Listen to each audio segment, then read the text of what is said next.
How's it going, ladies and gents? It's Flack. Here we have my Genesis Coupe, and I was asked to make a video on the microphone in the intake system of my Accent, but I don't have my Accent anymore.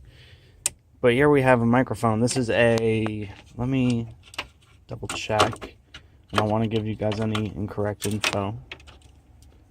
An Audio-Technica Omni ATR 3350. I looked this up. It's discontinued on the site, but I'm willing to bet that you can find some on eBay, Amazon, web retailers. Heck, you might be able to even find it at brick and mortar stores if they sell audio equipment. But you know what? Let's go for a drive. Alright, so although you can do this to any car, you need a 3.5mm jack, a microphone, and it works better with a short ram intake or a cold air intake because they're naturally louder. But what you can do is, if you have a stock intake, now you have to be careful because you could actually pinch the wire. You put it before the air filter. Do not put it after. Just put it before the air filter. So you want it in this case it's a RAV4. You want the microphone in the bottom part of the air filter, so that way it doesn't get sucked into the engine and then goodbye engine. You definitely don't want that happening. No microphone in currently, so let's get going.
Acceleration, 6th gear in 3, 2, 1.